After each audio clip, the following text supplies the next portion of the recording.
there's this classic phrase that people use where it's like the USB for APIs. It's actually a pretty good analogy, to be totally honest, because having a very standardized way of like just plugging into an agent and building an agent on top of it has made it so much easier to like actually build a little app or whatever. I mean, we're seeing this, right? Like apps are now a dime a dozen because you can make them in 10 minutes. And getting Planner sort of plugged into that and having that be like a task fabric for the apps that people want to build, I think is really important.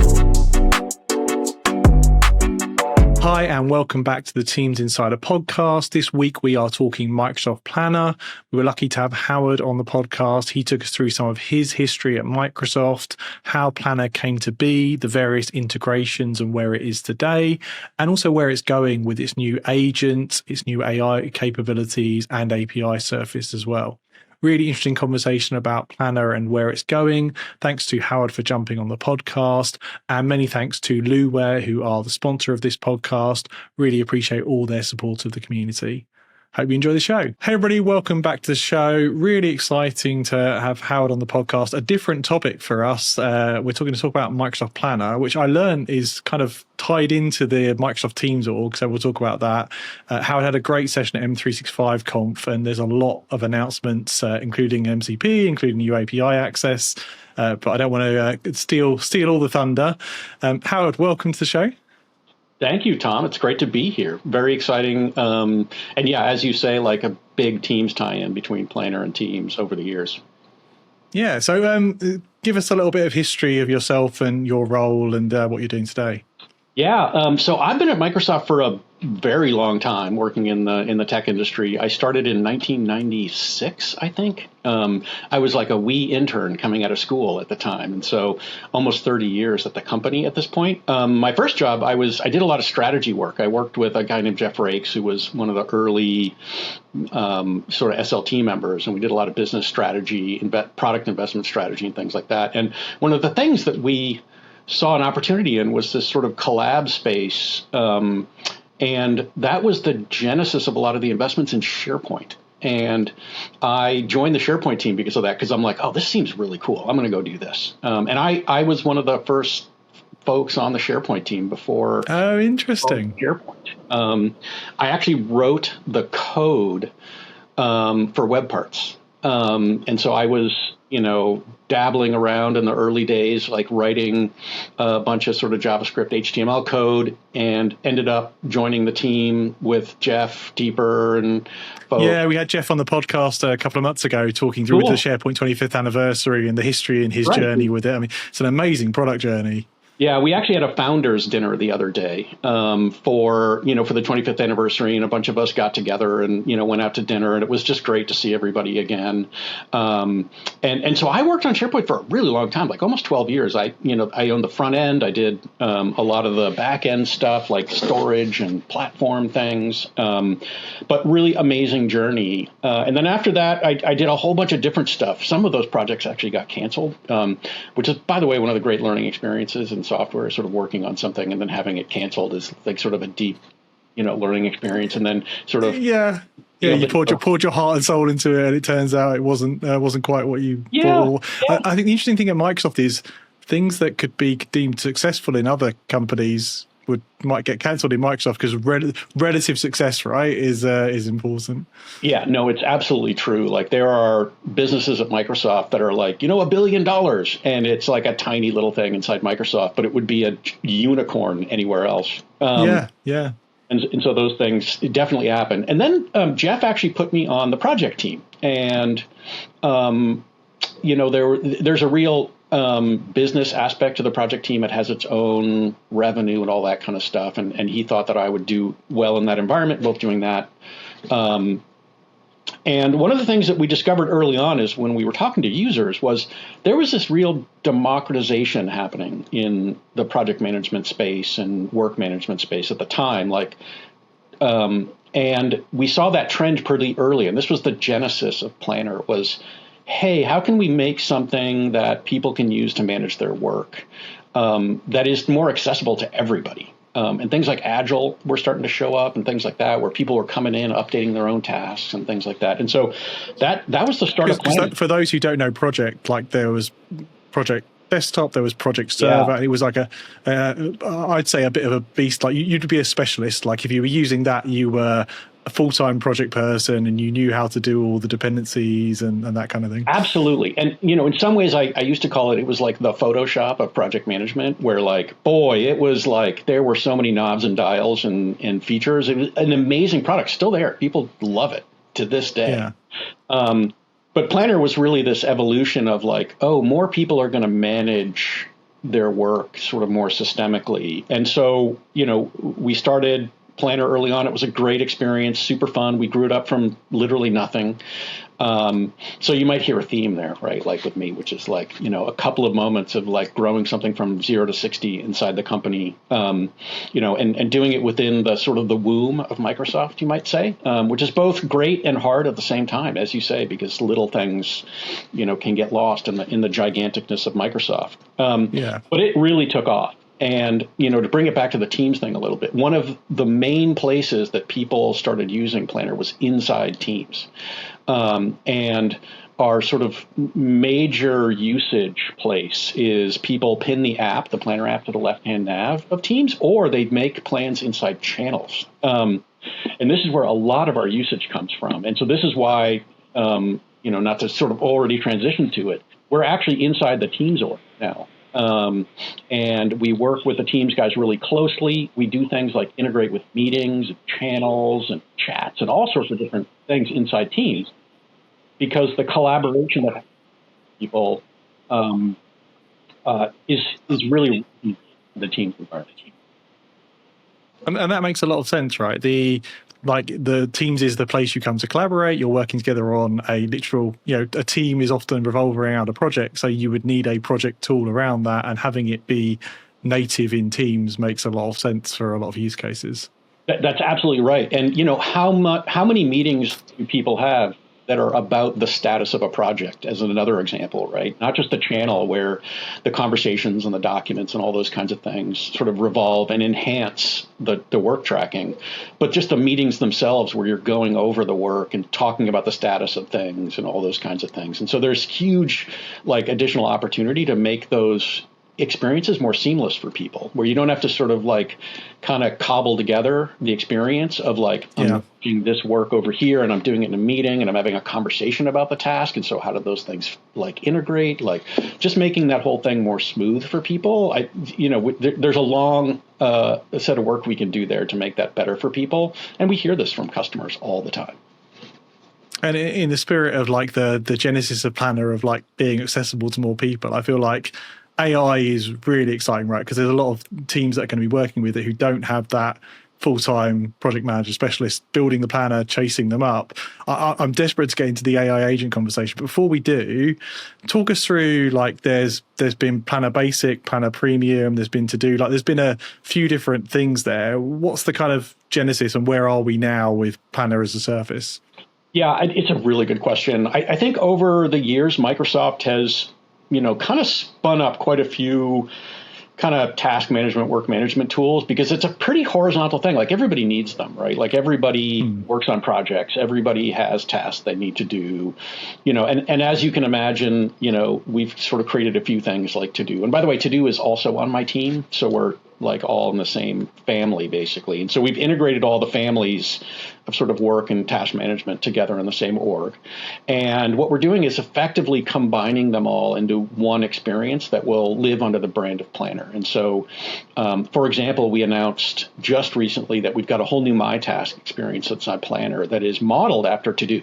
And so we'll be welcoming To-Do users into Planner over the next couple of years, just to kind of get them into sort of a more single pane of glass place where they can manage both their tasks and their plans in one place, as an example. The other thing is that we've got sort of this Planner Premium offering that we'll be integrating into Core Planner as well, and sort of unifying all the architectures behind everything. And the great thing about that is that it'll just make it more seamless and easy to understand, the difference between a basic plan and a premium plan. And so for folks who use Planner, they know we have this kind of confusing, division between these two things. And we're going to be getting that. That's, I call it a theme, I guess, in those two things. And so Planner will be much more unified environment from CPaaS and plans. And it's our, I guess you would say. That's good to understand. So like, and Planner Premium, am I right in that was kind of project on the web? Is that where some of that DNA came from? Right, exactly. It was originally called Project for the Web, and we're like, do we really need all these different, architectures and brands? And it feels kind of confusing. And I think people are welcoming this unification a lot. Like we're getting a lot of really good feedback that this will make it easier for folks to sort of understand the way the system works. The interesting thing is that Project for the Web and in the future Planner is actually based on the old scheduling engine from Project. And so all of the logic and, wonderful history of managing projects is actually baked into Planner. And the power of that to do things in the future. Yeah, and it's the scheduling engine of Project, which manages your dependencies and gives you a critical path. Like, oh, here's the thing that's slowing you down the most. All of that is kind of the gold standard. Like literally, people who go to get degrees in project management are trained on it. And so bringing that forward and making that a part of the sort of this unified system is really important to both us and our customers. Awesome. So let's talk AI. When did that first come? I mean, obviously it came to Microsoft and every project team were looking at it, but like when it came to you with a Planner hat on, what were you thinking? I know the new Planner agent has got a really good reception. Kind of take us through that journey to the Planner agent and what else you're doing with AI. Yeah, this is one of those like, hey, AI is going to change everything moments, right? Where I think we're all saying the same thing at this point. And especially in the last like 3 or 4 months with all that sort of evolution in the models and the harnesses that's gone on, it's really just amazing to watch the capabilities change here. We actually got into AI really early. Mainly because, and I think people are seeing this now, the idea that AI needs to plan out a path about what work it's going to do, make a set of tasks and subtasks, and then sort of follow a relatively, thought out path so it doesn't wander around and hallucinate and do all these other kinds of things, is kind of endemic to like what great AI is. And we're seeing this in all the new tools, right? Like you can see it everywhere. Like this idea of like, as an AI, I'm going to make a plan is really there. We actually saw this pretty early, and we shipped the first version of the Planner agent, and we actually called it the Project Manager agent. Ironically, it got renamed because we've done a lot of work and rebuilt it and done some other things over the years. And that had underneath it something we called the multi-agent runtime. And for short, we called it MARS, the multi-agent runtime service. This was actually something that we got from Microsoft Research. And it was based on Auto, which was an early harness that let agents talk to each other and negotiate and pass off work to each other. And so Planner was literally the first production multi-agent runtime harness that ever got shipped in the world. I'm kind of proud about that. I can tell. And we use this in a bunch of different ways. Like, for example, if you're in a meeting today, like a Teams meeting, and you can ask it, you can say, at facilitator, go make me a document that that reiterates everything that happened in this meeting. That actually uses this multi-agent runtime service in the back. We actually make a task inside Planner. We hand that task to runtime. We gather up the transcript. We hand that off to the agents, and they go through a little loop. There's a reader who goes and writes the document. There's an editor that edits the document. They run in a little loop, and they kind of make and they write the document for you, and then it will come back inside the meeting, like right there, and you'll have a document that sort of documents everything that happened in the meeting. That was the first sort of foray into sort of agents and planning. And what's interesting is, like, boy, you're seeing this everywhere, right? Like in all, if you're an Anthropic, you go up and you say like plan thing, and you can then have agents go and it'll make a plan with a bunch of tasks. And it's part of the reasoning logic, isn't it? Like there's also a finite context window, so actually it makes a lot of sense for AI to be like, here's the chunks, I'll go attack this chunk, and then obviously later on we got multi-agent, so actually now I can spawn agents off to do all the subtasks. So there's very good logic. It's kind of funny that the way we organize work as humans turned out to be the same model as the way you would organize work for agents. Yeah, and this is something that I think is just showing up more and more. And when we did this 2 years ago, it was a little bit, it was almost before its time in some ways, right? Like the models weren't totally ready.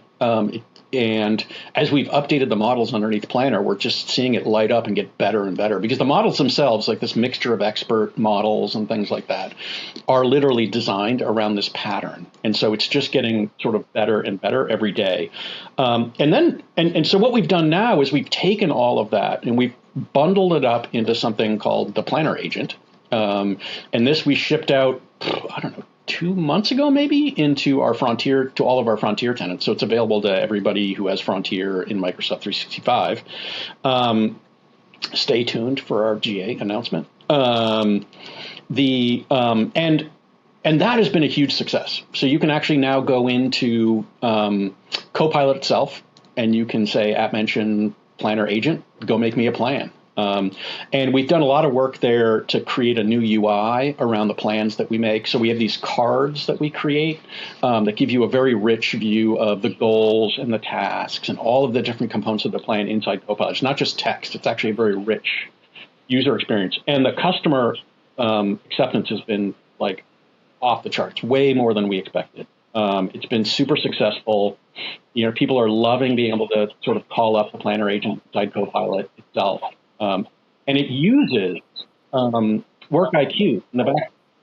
So when it makes the plan, it's actually looking at all of your content in OneDrive and SharePoint teams.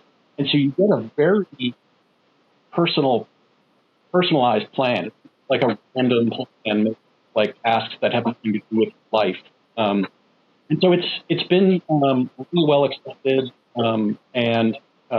Like I said, stay tuned for the VA now. Yeah, that's an interesting, unique thing to Microsoft, is this Work IQ context layer where, if you're asking it to make a project and you have access to data, it can have access to data. So actually, we talked about the project on the meetings. It's got the meeting transcript. We wrote some emails about it. I've got some drafting in my OneDrive. It's exciting that we have that level of context. It's almost like asking an in-house person do it versus an outsourced person. Like an outsourced person can come up with a generic plan, but an in-house person has the context of, okay, here's what's been going on. Yeah, and this is the real difference between, I think, a lot of the work that's been going on that we're doing inside Microsoft and some of the external tools that are a little bit more like trained on the internet, right? Where, hey, that's great, but my company's very specific. Like I'm a defense contractor, or I am I'm in the pharmaceutical business, or I'm in, manufacturing something specialized. Those things just have a whole bunch of context that they need brought to the way that you build the plan that is different than the plan that's built on the internet. Now, for coding, there's so much content on the internet for coding, with Substack and all this kind of stuff, where like the models have been trained on that. And so coding actually is this example of like, hey, looking at the external world and the generic kind of content that's out there is fine. And it's like proving to be incredibly successful because of that. And so this is and so coding has been sort of this one like shining example of like, yeah, if you train it on the internet, it'll be okay. But the way that a company works and its IP. Yeah, not many enterprise project plans get shared uncensored on the internet, it turns out. That's right, that they can be trained on. And so, I think the only, funny story, like all of the early work in the training, a lot of it was done on Enron data. I don't know if you know about this, but like, because I have read this actually, because it was all available. So if you want a project plan, like based on what Enron did, then you can get that on external data. But I don't know if that's a good idea. No, it doesn't sound like a great idea. And you've been doing a lot of work. I'm really excited about the MCP. You've been doing work with the API. So we, Power and Cloud, built a product where we've managed all the message changes. So we've used the Planner integration. We've now done some stuff with Dataverse. I'm really excited what you're doing with the APIs and the MCP, because we wanted to be able to write custom fields to Planner. I believe that's coming. Is that right? Yeah. So, boy, we're all excited about the MCP. I have to say, it like sort of unlocks a lot of things. I'll talk about custom fields in a minute, but I'll tell you a set of work that we're doing right now, which is we released Cowork a while back. And by a while back, I mean like a month ago. Ages ago. It's ages, right? It's like an ancient, crusty piece of software at this point in AI ages. The velocity is amazing. But yeah, so we released Cowork, and we're doing a bunch of work with those folks to get our MCP connected into that and make sure that, like, we do the evals on it and we're getting really good output. And we're already seeing a bunch of folks, like our MVPs and stuff, playing around with that combination, and it's super powerful. Yeah. And so this idea of, having that sort of integration available is really good. And as you mentioned, as we're releasing new capabilities into Planner, like, the ability to have custom columns, custom fields, things like that, we will expose those in the MCP that will just make the tool just even more flexible. The funny thing is, and this is where the MCP sort of showed up. The first thing that happened when we did the MCP is, if you're going in and using one of these coding tools, whether it be Codex or Claude or GitHub Copilot, like the first thing every engineer does is make a Kanban board for what their agents are doing. And it's funny because, like, that's the first thing we tested. We're like, oh, can I make a Kanban board and all these tools, like, connect it to the MCP, like, and basically have Planner just be the Kanban board. And yeah, it works great. So, and this, I think, is, to get back to, like, the, how Planner and the role Planner has in this sort of age of AI is, we believe that the world is going to get to a state where we are managing teams of people and agents. And your team is going to be made up of like 3 humans and 12 agents. And how do you track all that and manage it, see what's going on there? And so today you can go into Planner, and this already exists. We did this using our multi-agent runtime service. You can assign any task to an agent and go and execute that task. And just like you would a human. And so being able to coordinate that work, where there's a lot of agents fast and there's people off stuff. How do I know where it's processed? It's almost going to get harder rather than easier because there's going to be so many agents running. So how do you know where everything? And I think it's interesting. You're a great service. Project is a great service for that, right? So you said exactly the thing, which is the first thing developers do, who are probably in GitHub CLI or Claude Code or something. They spin something up and they might build some crazy markdown thing. They might use Jira, they might use ADO. They're developers. Like once again, potentially Planner is the more accessible version of that, which is like, I do something in Cowork, but now I can, as you said, have Kanban board, have agents, and 2 weeks time, when I've kind of forgotten what Cowork did for me, I've got this SaaS accessible interface that's robust and built to be like, oh yeah, like, if this agent has it or it stopped here, that's really interesting. Yeah, that's right. And then the output can be attached to the task as like as a link to the document or the PowerPoint or whatever it was that you actually built in that process. And so you've got, as you say, like a history or a memory of what you've been doing over time. And so and this really, the one-on-one scenario is really interesting, and we love it. But the sort of what we call multiplayer experience is where it really shines a lot. And both of those are really great. And this is one of the interesting things about Planner. It has both what we call single player and multiplayer. Single player is me and my agent just kind of chatting together. Yeah. Multiplayer is I've got a couple teammates, a couple agents. That is super leveraged, right? Where we're all sort of working together. And this is where, like, I think today we see a lot of single player stuff, right? Like you're in, as you say, Claude CLI, and you make a board, and it's like me and my 2 or 3 agents, and we're sort of partying.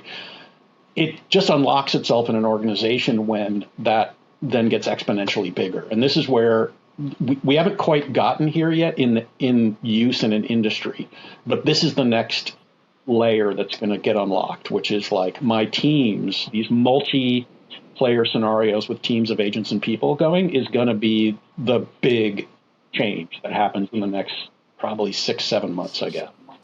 Yeah, it's interesting to look at like development as like a full prediction of where knowledge work is going to go, I think. And it's like development for the early days of development, it was like, oh, this is not serious. And now, okay, it's all right for autocomplete. And like, actually, it's quite powerful. And then it's like, oh, I'm spinning off multiple agents doing multiple things.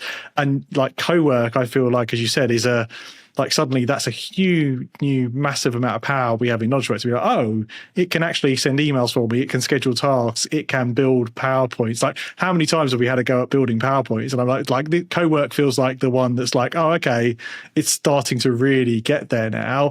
And so if you look at where dev is now, I think, I don't know what 6 months, 12 months, whatever you put on it, but you can kind of see like a polished version of that comes to knowledge work. Yeah, absolutely. This is the big thing. And you know, developers, because they have a high, technical acumen, can sort of deal with, I'm working in a CLI and I'm typing things in and I understand how like multiple agents work and all this kind of stuff. They can actually sort of, easily sort of visualize in their head what's going on, even though they're like just typing text into a prompt. For knowledge workers, they need just a much better experience for that kind of thing. And I think that like this is where things like the Kanban board visualizations and being able to see my agents, visually, like, oh, here's this agent. This is what it's doing. Is it done? Is it not? Does it need help? Right? Like, that's another thing that happens today. This is my, like, I've actually, I do a lot of work using CLIs and stuff like that. And then you end up in this state where you have like 8 windows open and you're literally waiting for something to happen. Right? And you just open up and you spin up enough windows basically so that something is always interrupting so you can then help it and move it on to the next thing. And that process is kind of inefficient, right? Like you're sitting there waiting for it to like need help. And things like having a visualization about when help is needed so I can step away, come back, like do something else while it's, reasoning, get a notification that something has changed. So all of this is what's needed to sort of make it, knowledge worker or information worker friendly. And it's just fun to start building that out and getting that ready for people. So it's going to be an exciting 6 months probably is my guess before we get that in a good place for knowledge workers. I'm jotting down a podcast catch up in about 6 months' time then, Howard, so we'll see if the prediction is there. I just want to talk lastly about the API, because I feel like AI has given APIs a huge shot in the arm, in the industry, but definitely inside of Microsoft as well, because we need this interop. Like it sounds like you guys have been doing work on the API cover as well.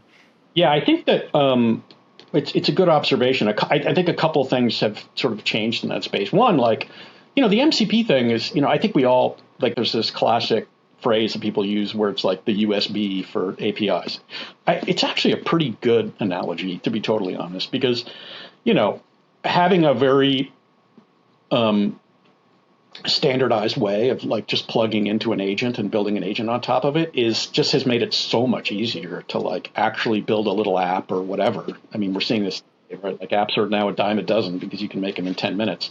And getting Planner sort of plugged into that and having that be like a task fabric for the apps that people want to build, I think is really important. And so, integration with things like Copilot Studio. So when you're in Copilot Studio, you can just whip up an agent and you can have it store its tasks inside Planner. And that's just a core part of the Work IQ surface that people want. And I think like, obviously build is coming up in wow, it's pretty close. It's like a couple of weeks. Yeah. Weeks away now. So I think, that is a huge event for us with developers. And you're just going to see like our MCP kind of Work IQ story sort of shine there a lot. And I think it's very unique in the industry because of the content that we have in our systems. I mean, the petabytes and petabytes of data that we have that are accessible, plus our API surfaces.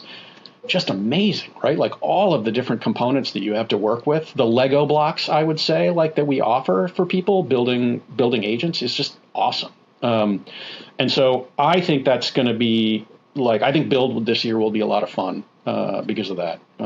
So a uniquely fun build is my guess.